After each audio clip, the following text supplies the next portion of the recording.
We're excited to be back here again for the second year in a row that we've been able to bring players and our head coach and athletic director here to Chicago. So again, I'm Donna Turner, and always happy to have you all out in DeKalb whenever you are always welcome. So at this time, again, we're going to get started, and we're going to bring up our Vice President and Director of Athletics, Sean Frazier.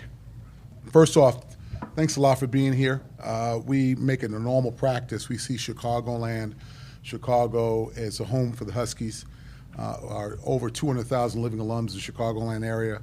But more importantly, the energy, the passion of our alumni base really resides here in Chicago as well as in Northern Illinois. So just want to thank you so much. Caray, first time I've been here in a while. Looks good. Food's fantastic. So again, thanks a lot for everyone that's participated in that, because Lord knows I did not cook anything. So I'll let you on that. Busy time.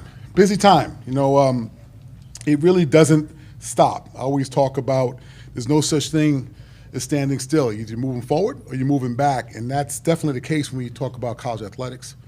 You talk about the enterprise, the industry. A lot of moving pieces have happened. And NIU, myself, our coaches, our student athletes are all a part of that process. This time of year, you smell that grass, you know it's here, you know the beat. It's real. And our fellows have been working hard during workouts and the like, as well as all of our fall teams, all of our teams, really getting ready for the sting of battle, the competition, what makes college athletics just something outstanding. So we're really excited about it. But again, no such thing as standing still. And that's really clear of what's been happening at the college landscape, college athletics landscape. Big Four right now, we've talked a little bit about the college football playoff expansion. That's big time. I've been very public about wanting a championship for our team, our program, our student athletes. Every division has that. I've been an athletic director at Division 1, 2, and 3 over my time, not by design, but just by opportunity. And everyone has that chance to compete for a national championship. Well, we have one too. We're talking about the expansion going to 12, having the ability to have access to that championship with our branding, what we do, our history, our tradition. That's big time. And it really changes the game, the overall format. And I really applaud the College Football Playoff Committee, as well as everyone who voted for that and made that happen. Shout out to them. Fantastic. The other piece of this is the national perspective or landscape, the transfer portal. We've talked a little bit about that. That's kind of settling down sometime. Now we're kind of used to it. It's a part of a normal progression of how we do business from a coaching standpoint. And also, too, on how, just in general, where the student-athletes see themselves. They have that opportunity to compete and play and go to places that want them and vice versa. So that's starting to level off. We still have to deal with some checks and balances and what that looks like, especially at the end of the year and some of the things that have changed. But we're starting to be a part of the norm now. It's not a shocker as it was back in the time when it was first imposed. The other part of this, Transformational Committee, NCAA Transformational Committee, has put some recommendations in to get Division I underneath 110th. I think that's really important. Shout out to Julie Cromer from the University of Ohio, who was on that committee, who chaired that committee, and did a great job from our conference on really giving us a snapshot about what that looks like. A lot of the mental health issues, the diversity, equity, inclusion, those requirements now are starting to take shape. A certain amount of checks and balances, things that will be going in that's already been a part of the process and that will be slowly transitioning during the academic year. So, again, that's starting to get to some level of rhythm. And then the big one that's currently a little bit out of control, which is name, image, and likeness. I love the concept. It is fantastic. We've embraced that at Northern Illinois. I think it's really important that the students have the opportunity to monetize their brand, to be able to go out and market themselves and do the things necessary. As a former student athlete, I didn't had a chance to do that. And to be able to use that as an opportunity to move and raise that brand awareness and to go through a process of, quite frankly, which is pretty normal in American society. So I'm really excited about that. We've done a number of things to put in place to help them, as well as help our coaches to realize that. That's big time for us. But it's still the wild, wild west. okay? And we say that because of the fact that legislatively we do not have a national standard, okay? We need one. And I know that Charlie Baker, the president of NCAA, and a number of individuals working on this in Congress, it's getting there, okay? It's just not there right now. And we need to do that. What we do in the great state of Illinois versus what happens in another state, we need a level playing field. We need to understand at the end of the day, representation is key. And we need to make sure that those particular pieces are put so we're not handicapped. We don't want to get the call in the middle of the night talking about just one of our student athletes that if they go into the portal, just great things at the end of the rainbow. Well, unfortunately, we have data to suggest that some of those things are not always true. And we have to make sure we standardize this particular name, image, and likeness legislation. It helps all of the students together, all of the athletes together, all of the coach together. So those are things that we need to make sure we work on, and I'm quite sure we'll get to that particular point. I think lastly, I'll say that, Chicagoland, this is home. I'm really excited about this. In the future, we'll be looking at least a minimum of one game a year here in Chicagoland. We need to do that. It's a great opportunity here. We've done that in the past. We've had some great things, Chi-Town Showdown. We've done a number of different things around our brand in Chicago. We have a national brand. We know that. We have expectations. And a lot of the things that we talk about need to emanate from the third largest media market in the country, which is Chicago. So we're here. People know we're here. We have a great fan base here, and we will make sure that we continue that process. So having said that, that was a lot that I threw at you, but I'll be glad to, if I can, take any questions that you might have. At this time, we're going to bring up head coach Thomas Hammock, who is already in his 5th year here at NIU, so ready to get it rolling. Huskies report next Tuesday, I believe. So, head coach Thomas Hammock. It's good to see everybody. I was talking with Mr. Frazier in the car, and we talked about how I'm a seasoned head coach, and I think it's always good when you have an opportunity to do that. Excited. This is going to be a tremendous year for us. I think, every year as you go through it as a coach, you're always looking for that moment where it switches to say it's time to go. And that moment happened for me this morning in the combo group. The bigs work extremely hard. The combo needed a little pick me up, and I was right there to pick those guys up in a way that to say, listen, the time is now. We got one more workout as a team tomorrow, and then these guys get a couple days off to rest their minds, rest their bodies, to get themselves ready for an intense training camp. But I definitely want to welcome the guys that visited today: Rocky Lombardi, C.J. Brown, Trayvon Rudolph, Ray Thomas, J.J. Lippy, Devontae O'Malley. All great players for us. But, when I looked at our team this morning, it could have been 10 other guys we certainly could have brought as well, which means, we got a lot of depth. We have a lot of talent.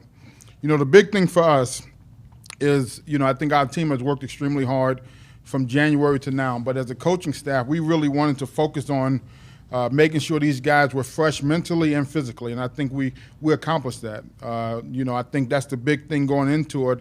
To make sure that we can sustain our whole team. The big thing for us is being able to have the ability to every horse needs to be on that bus ready for September 2nd. And if we have that, we have a chance to be an extremely tough team to play. Our focus, this offseason is building our team around our strengths. I think, as you look at our team, one thing that's clearly evident is the positions that take time to develop. We've done a nice job, and those guys have developed the right way. The offensive line, the defensive line, the quarterback position. As we look at it, to me, the way I thought Coach Saban had an excellent analogy about the quarterback position. He said it's like baking a cake. And one thing about the quarterback position is you have to go through failures to come out on the other side. And I think we got some quarterbacks that's been through some adversity, that's come out the other side, and we couldn't be more excited about that group.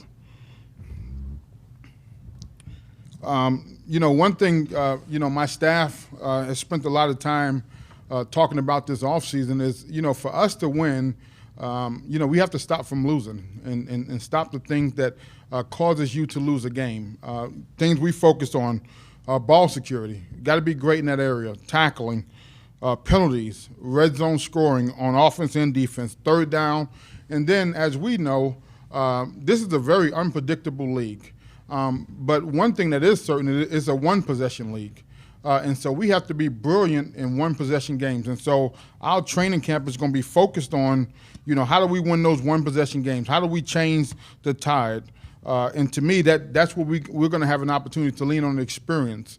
Up front, as I look at it, we got 6 guys that have multiple starting experience on the offensive line. That's a big thing. Number one, it helps you be able to establish the run game. Number 2, it helps you to be able to protect your quarterback, and that allows everything else to go from there. Quarterback, Rocky's coming back, and that's a big boost for our team.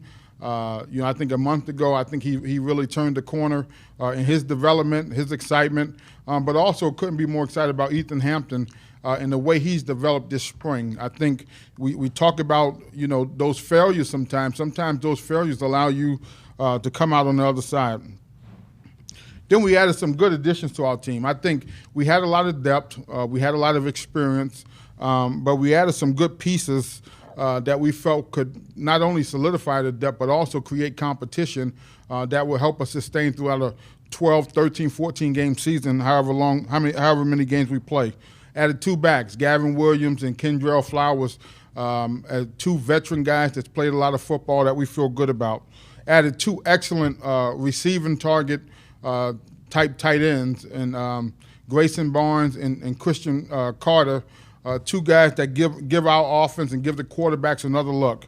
Added 2 excellent corners.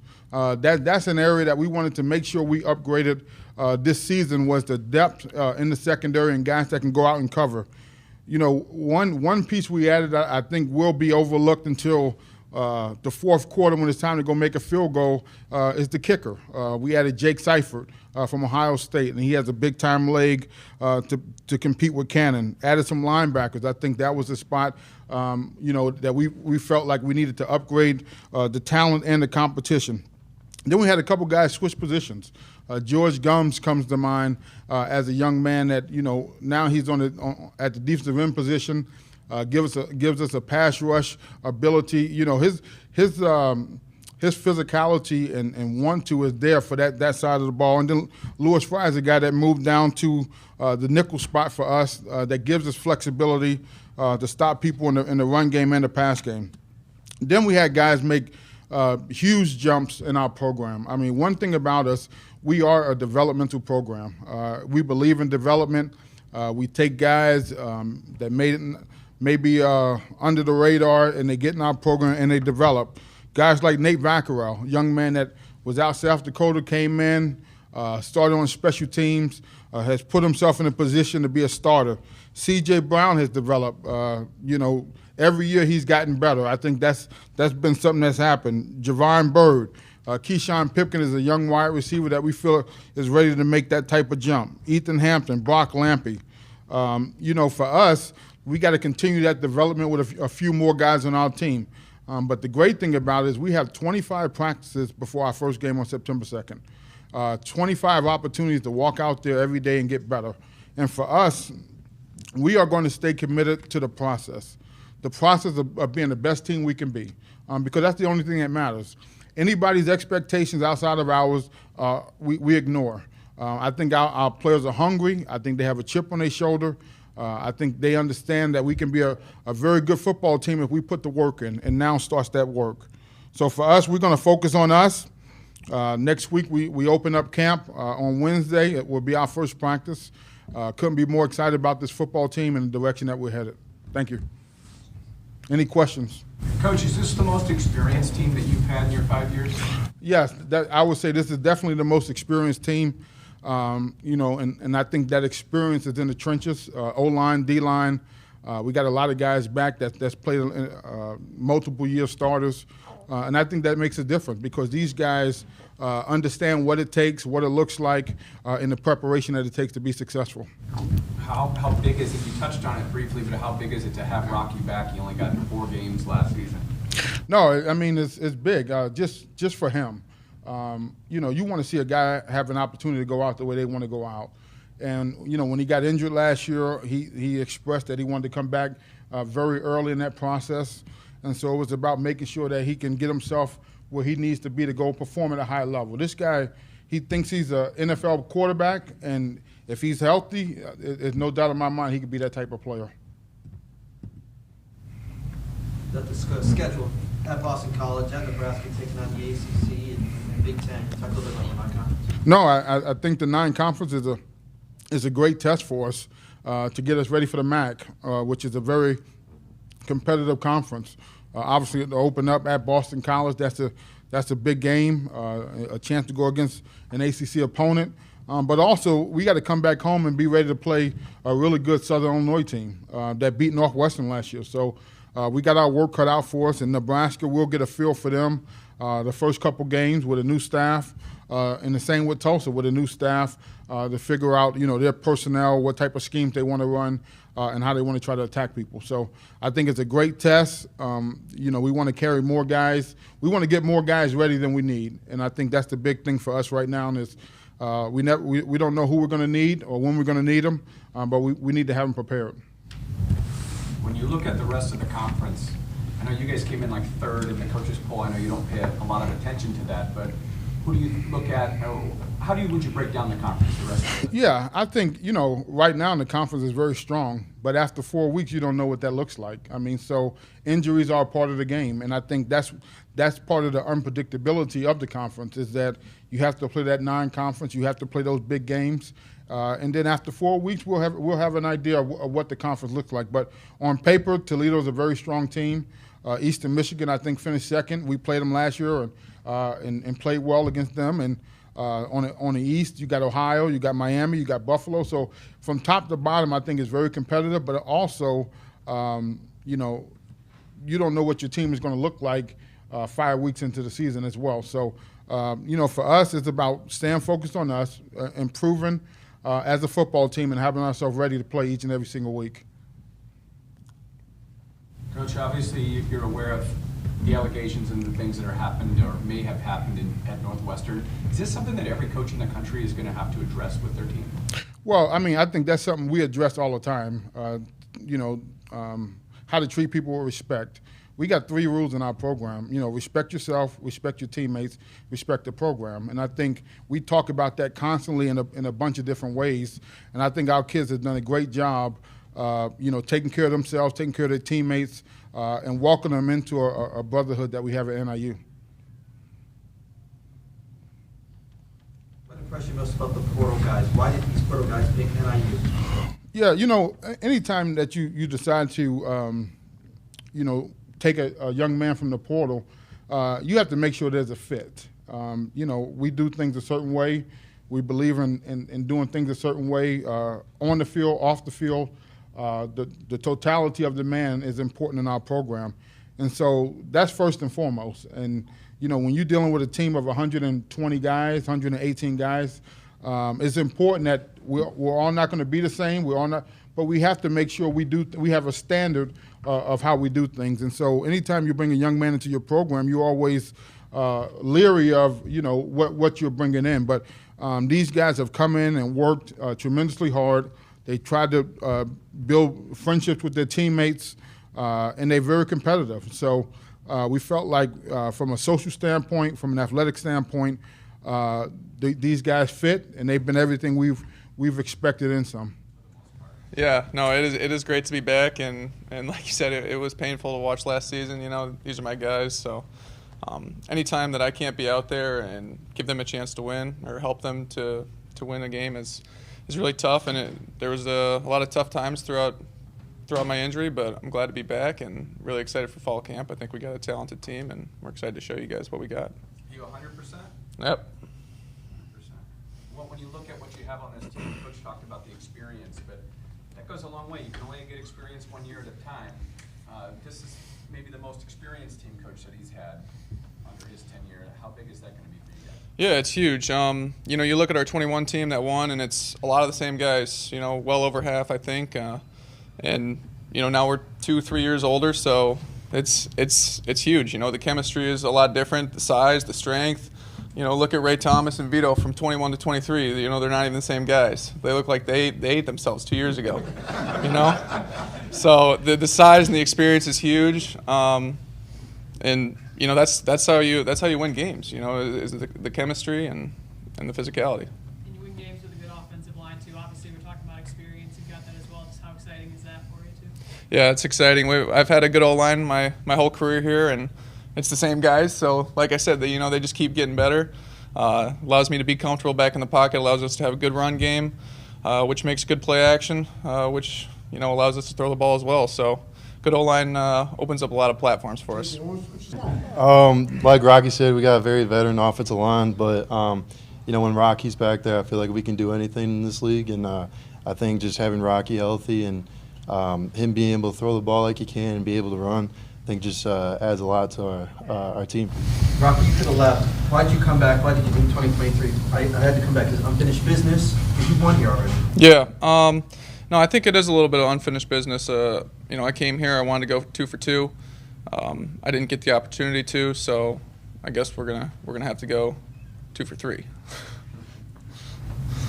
Coach talked about you having NFL potential. Do you feel like that? Yeah, for sure. I've had a long career. This will be my 7th season, so I've had a long road, and there's been some ups and downs for sure. I think I've made a whole lot of progress from the time that I got here till now. I think I made great progress last year, and I was on the way to having a great season. And there's been rankings that came out of where I sit, and I don't really pay too much attention to that, but I think that my best football has yet to be put on tape. Yeah, I'm excited to be back. Last year wasn't planned, and just not being out there just to help out with anything on the field, it hurt, but I still learned a lot off the field, and then helping the younger guys so they could step up for this year too. Just like I'm not gonna always be out there, so we gotta trust in other people. So just helping out while I was injured. Big to have Rocky back throwing the ball to you as well. Yeah, great to have Rocky back too. This is last year, so having him back to finish it out for me, that's some good time that's gonna have on the field this year. How much is the experience and the leadership part of this gonna lead to success? I say it started really when Rocky first got here, he was on it already. So just how he is and everything, it just jumped. It happens automatically. Not just it don't take a couple days.